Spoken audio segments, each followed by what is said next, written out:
Velkommen til Blå Kors Behandlingscenter i Taastrup. Jeg hedder Helle Kjær, jeg er psykolog, og så er jeg centerleder her på stedet. Vi tilbyder både ambulante og intensive behandlingsforløb til mennesker med alkoholafhængighed og også til deres pårørende. Vi bor her i det gamle Taastrup i en skøn gammel have.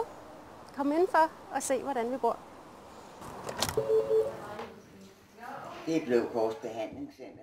Vi har en professionel stab af psykologer og psykoterapeuter, sygeplejerske, psykiater, socialrådgivere, og alle sammen står til din rådighed efter dit behov. Enhver, der henvender sig til os og gerne vil i behandling her, får først en tid til en udredningssamtale. Og her afdækker vi sammen med dig din situation og finder ud af, hvad for et behandlingsforløb, der er det rigtige til dig. Du skal også snakke med vores psykiater, som skal finde ud af, om du har brug for medicinsk behandling. Sådan. Der findes 2 slags for antabus. Der findes piller, og så findes der noget flydende med lakridssmag. Vi har som sagt ambulante behandlingstilbud, og ambulatoriet har åbent hver dag, hvor du kan komme for antabus, medicinsk behandling, gå til samtaler. Vi har også tilbud om intensive behandlingsforløb. Det kan være intensiv dagbehandling, hvor du kommer her hver dag fra kl. 8 om morgenen til kl. 3 om eftermiddagen og følger vores dagstruktur. Eller du kan bo her på stedet, hvis du har brug for at være i døgnbehandling. Og det kan typisk være en 2-3 måneder i sådan et dag- og døgnbehandlingsforløb. Hvis du er i døgnbehandling her, så kan du bo på et af vores lyse værelser. Vi har 17 værelser og rigtig mange gode fælles faciliteter. I ambulatoriet kan man også henvende sig, hvis man er pårørende til en, som har et alkoholmisbrug. Her vil vi gerne snakke med dig, hjælpe dig med at finde ud af, hvad der kan være rigtigt for dig at gøre i din situation lige nu, også selvom den, du kender, der drikker, ikke kommer her i behandling. Udgangspunktet i vores møde med dig, det er, at det handler om ligeværdighed og respekt, og vi vil gerne have et samarbejde med dig. Vi forsøger at møde dig der, hvor du er, i håb om at hjælpe dig videre. Det kræver af dig, det er, at du er deltagende, at du forpligter dig til det her samarbejde.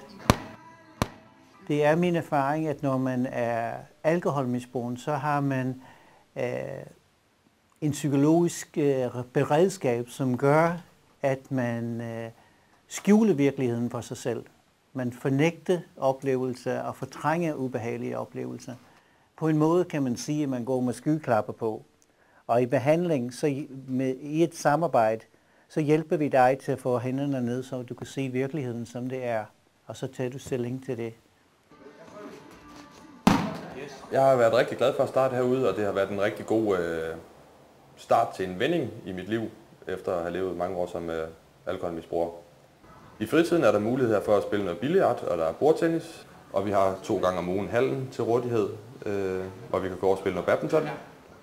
Og ellers så er det selvfølgelig social samvær i diverse tv-stuer, hvor, som nogen siger, masser af terapien starter jo også, når vi sidder og bruger hinanden. Man sidder og taler med hinanden om diverse historier, og hvordan de kommer på vej til at være på ret spor.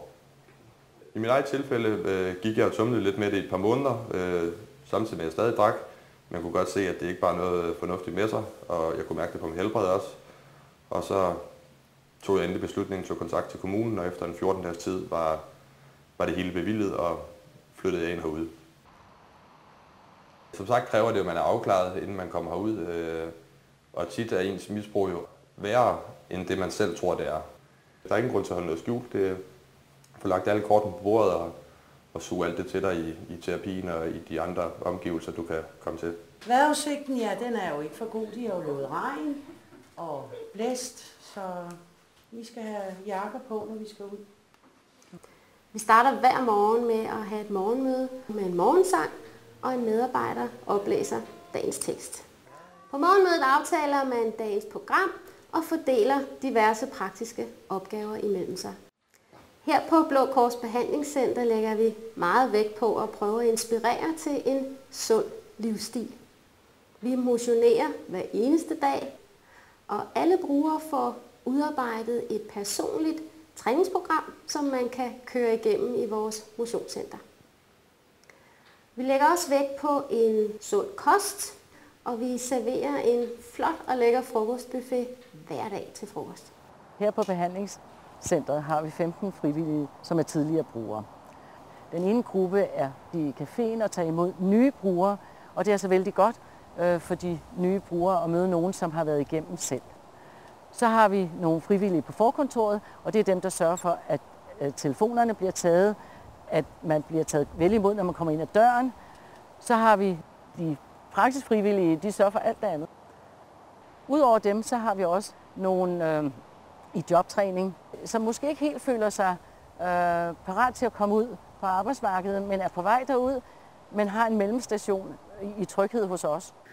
Hvorfor jeg har valgt at blive frivillig i Blå Kors, det er med til at holde mig ædru. Og så gør jeg noget også nu for andre. Jeg er med til at hjælpe folk, der var i min situation for 3 år siden.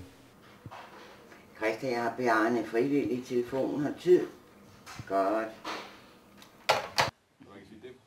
Når du er i et intensivt behandlingsforløb, så foregår det meste af behandlingen i grupper. Der er altid 2 terapeuter tilknyttet sådan en gruppe.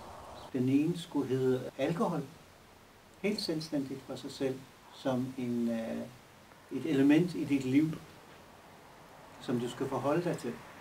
Både dig og alle dem der. Ja. Vi lægger stor vægt på, at du efter at have afsluttet dit intensive behandlingsforløb, følger vores ambulante efterbehandling. Den foregår en gang om ugen i en aftengruppe, og her møder du alle dem, du har været i behandling sammen med, og de terapeuter, som du kender godt fra dit behandlingsforløb.